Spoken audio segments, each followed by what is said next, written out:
इस वीडियो में हम लोग रासायनिक अभिक्रियाओं के प्रकार के बारे में पढ़ेंगे।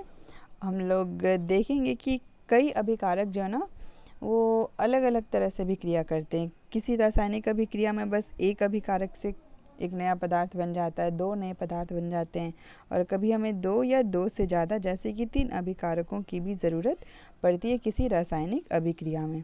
इस वीडियो में हम लोग 2 रासायनिक अभिक्रियाओं के बारे में पढ़ेंगे। पहली जो रासायनिक अभिक्रिया का प्रकार है वो है संयोजन अभिक्रिया, और जो दूसरी अभिक्रिया पढ़ेंगे इसका ठीक उल्टा ये है वियोजन अभिक्रिया। नाम से क्या समझ में आता है? संयोजन मतलब जुड़ना, यानी कि प्लस, ये संकेत बताता है कि अभिकारक आपस में जुड़ रहे हैं, और वियोजन का मतलब है टूटना। तो ये जो दोनों अभिक्रियाएं हैं ना, जब हम लोग पढ़ेंगे आगे तो जानेंगे कि एक दूसरे के विपरीत होती हैं। संयोजन में अभिकारक जुड़ते हैं और वियोजन में अभिकारक क्या होते हैं? टूटते हैं। पहले हम लोग शुरुआत करेंगे संयोजन अभिक्रिया से। तो ये संयोजन अभिक्रिया के बारे में हम लोग पढ़ते हैं। संयोजन अभिक्रिया, ठीक है। संयोजन अभिक्रिया में क्या होता है कि कोई भी दो अभिकारक, कम से कम दो, जुड़ने के लिए दो अभिकारक चाहिए। तो जैसे कि एक अभिकारक है कैल्शियम ऑक्साइड, ये होता है ठोस अवस्था में, और इसके साथ हम लोग लेते हैं जल। जल द्रव अवस्था में है ना, इसीलिए एल लिखते हैं। तो जब इन दोनों को हम लोग आपस में मिलाते हैं ना, और ये दोनों आपस में अभिक्रिया करते हैं, कैल्शियम ऑक्साइड और जल, तो इन दोनों के जुड़ने से एक नए पदार्थ का निर्माण होता है जो कहलाता है कैल्शियम हाइड्रोक्साइड, ठीक है। अब क्योंकि यहाँ पे एक अभिकारक, ये दूसरा अभिकारक, इन दोनों के मिलने से एक उत्पाद का निर्माण हुआ है ना, तो ये अभिक्रिया क्या कहलाई? संयोजन अभिक्रिया। यानी कि दो पदार्थ, दो अभिकारक मिलकर किसी एक यौगिक का निर्माण कर रहे हैं, किसी एक उत्पाद का निर्माण कर रहे हैं। संयोजन का मतलब जुड़ना, तो दो मिलकर जुड़ गए आपस में और ये एक बन गया। एक और उदाहरण हम लोग लेते हैं इसका, जैसे कि है कार्बन ठोस अवस्था में, और इसको हम लोग जलाते हैं, ऑक्सीजन गैस है, ठीक है। तो जब जलेगा तो एक नया पदार्थ बनता है कार्बन डाइऑक्साइड, जो कि गैस होता है। यहाँ पर भी ये संयोजन अभिक्रिया है। क्यों है? क्योंकि कार्बन और ऑक्सीजन आपस में जुड़ गए और इन्होंने क्या बनाया? CO2। तो ऐसी अभिक्रिया जिसमें दो या दो से अधिक अभिकारक, अब ये दोनों क्या हो गए? अभिकारक है ना, ये मिलकर एकल उत्पाद यानी कोई एक उत्पाद का निर्माण करते हैं। तो ऐसी अभिक्रियाओं को हम लोग क्या कहते हैं?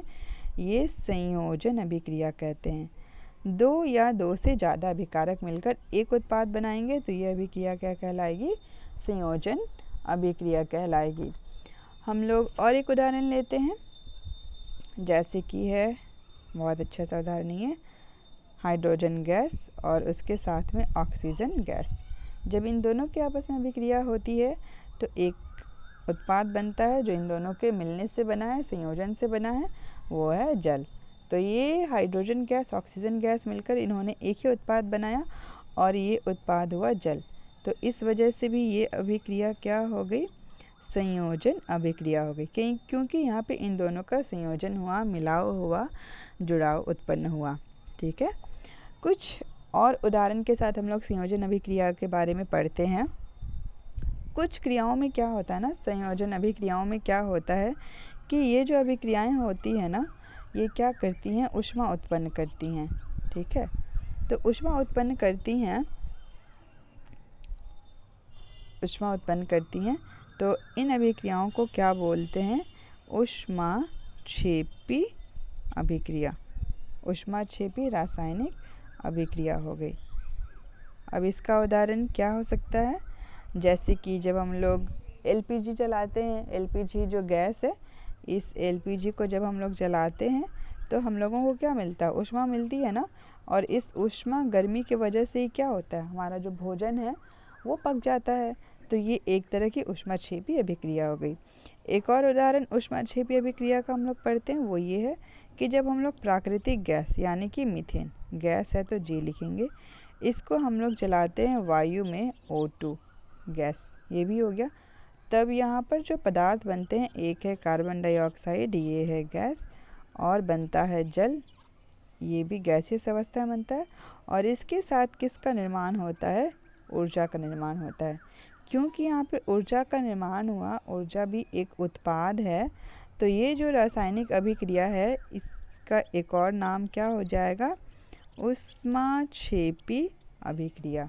ठीक, ऊष्माक्षेपी का एक और उदाहरण जो हमारे शरीर में होता है वो है ग्लूकोज का विखंडन। ग्लूकोज का सूत्र C6H12O6। ये जल में विलय रहता है। जब ये ऑक्सीजन गैस के साथ अभिक्रिया करता है और साथ में जल की उपस्थिति में, तो जो नए पदार्थ बनते हैं वो है कार्बन डाइऑक्साइड गैस, उसके साथ बनता है जल और निर्माण होता है ऊर्जा का। क्योंकि यहाँ पर भी ऊर्जा का निर्माण हुआ, तो ये जो ग्लूकोज का विखंडन है ये अभिक्रिया कौन सी अभिक्रिया हो जाएगी? ऊष्माक्षेपी। तो ग्लूकोज के टूटने से क्या हुआ? ऊर्जा का निर्माण हुआ और ये अभिक्रिया अब क्या कहलाएगी? ऊष्माक्षेपी रासायनिक अभिक्रिया। शाक सब्जियाँ उनका अपघटन होता है और वो सड़ गल कर क्या बनाती हैं? खाद बनाती है, कंपोस्ट बनाती है। वो कंपोस्ट का बनना भी क्या होता है? वो ऊष्माक्षेपी अभिक्रिया है।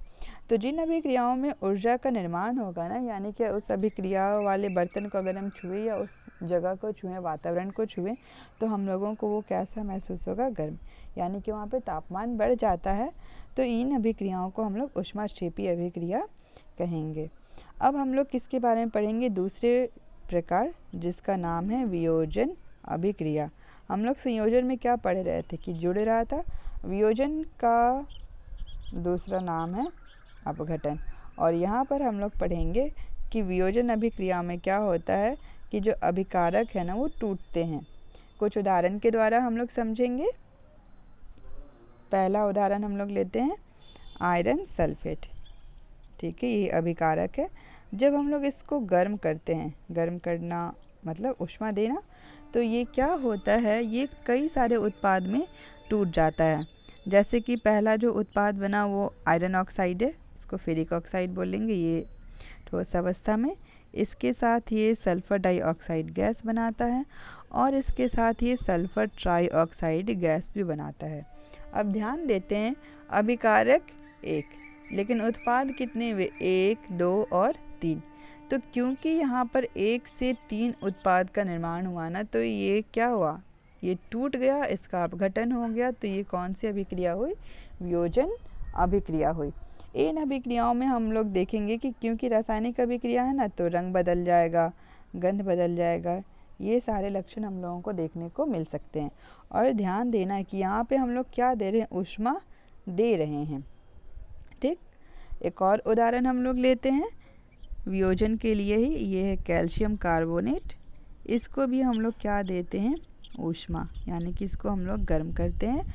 और जब हम लोग इसको गर्म करेंगे तो यहाँ पे 2 उत्पाद बनेगा, एक है कैल्शियम ऑक्साइड और दूसरा है कार्बन डाइऑक्साइड गैस। यहाँ पर भी कितना उत्पाद अभिकारक है? 1 अभिकारक, उत्पाद 2। तो ये अभिक्रिया भी कौन सी अभिक्रिया हो गई? वियोजन अभिक्रिया। अब पिछले वाली फेरस सल्फेट वाली अभिक्रिया में भी हम लोगों ने ऊष्मा दिया तो वो टूट गया। कैल्शियम कार्बोनेट, इस अभिक्रिया में भी हम लोग ऊष्मा दे रहे हैं तो ये टूट जा रहा है। तो जब ऊष्मा की सहायता से वियोजन अभिक्रिया होना, तो ऐसे वियोजन अभिक्रिया को हम लोग क्या कहेंगे? ऊष्मीय वियोजन। क्योंकि यहाँ पर इनका वियोजन इसलिए ही हो रहा है क्योंकि हमने इनको गर्म किया, इनको ऊष्मा प्रदान किया। हम लोग दूसरे तरह की ऊर्जा देकर भी वियोजन अभिक्रिया करवा सकते हैं। एक और उदाहरण वियोजन अभिक्रिया का। इन सब में उदाहरणों को समझना और पढ़ना बहुत ज़रूरी है। जैसे ये है लेड नाइट्रेट, ठोस अवस्था में होता है। इसको हम लोग क्या करते हैं? गर्म करते हैं। ऊष्मा की जगह हम लोग तापन भी लिख सकते हैं। जब हम लोग गर्म करेंगे, 1 अभिकारक है, गर्म कर रहे हैं, इसमें 3 उत्पाद बनते हैं। एक तो बनेगा लेड ऑक्साइड, दूसरा नाइट्रोजन डाइऑक्साइड और तीसरा बनता है ऑक्सीजन गैस। ये भी गैस है और ये जो लेड ऑक्साइड है ना, ये है सॉलिड।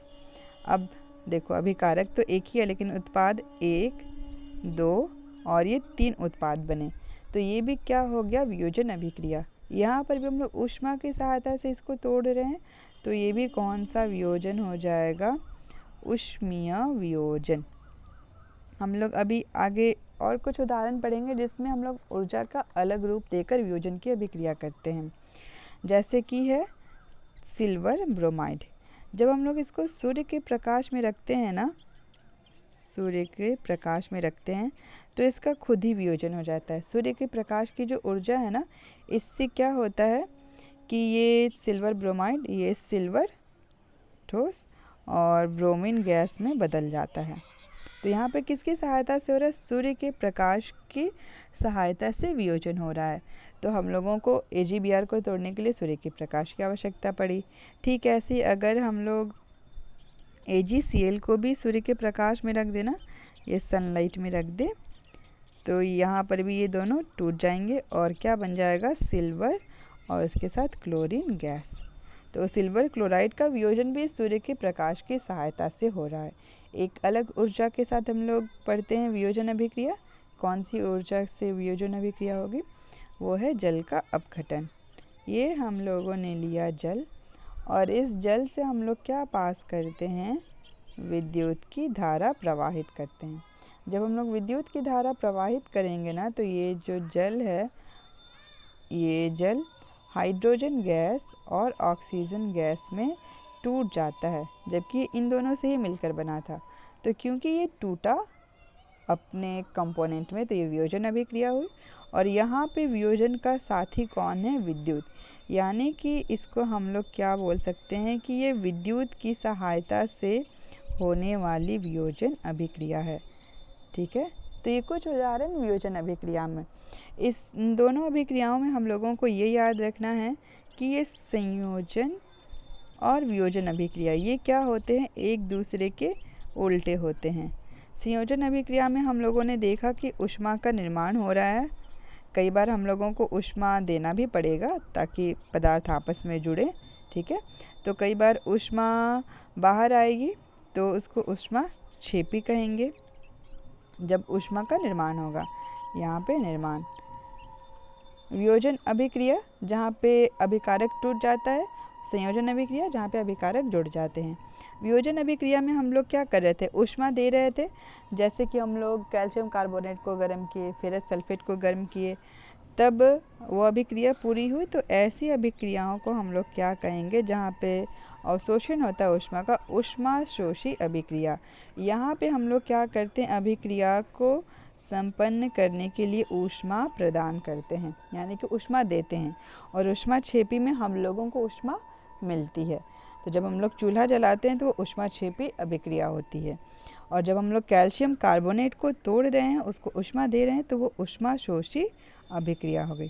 तो इसमें हम लोगों ने कुल मिलाकर इस तरह से 4 प्रकार पढ़ लिए: संयोजन, वियोजन, ये ऊष्माशोषी क्षेपी अभिक्रिया, और ये ऊष्माशोषी अभिक्रिया। इन सब में अंतर क्या है? संयोजन में जुड़ेंगे अभिकारक, वियोजन में टूटेंगे। ऊष्माक्षेपी में ऊष्मा का निर्माण होगा, ऊष्माशोषी में ऊष्मा हम लोग प्रदान करेंगे ताकि ये अभिक्रिया पूरी हो जाए। तो यहाँ पे ऊष्मा का क्या होता है? उपयोग होता है, उपयोग होता है ऊष्माशोषी में। तो ये 2 प्रकार हम लोगों ने पढ़ा। आगे की वीडियो में हम लोग रासायनिक अभिक्रियाओं के और भी प्रकार पढ़ेंगे।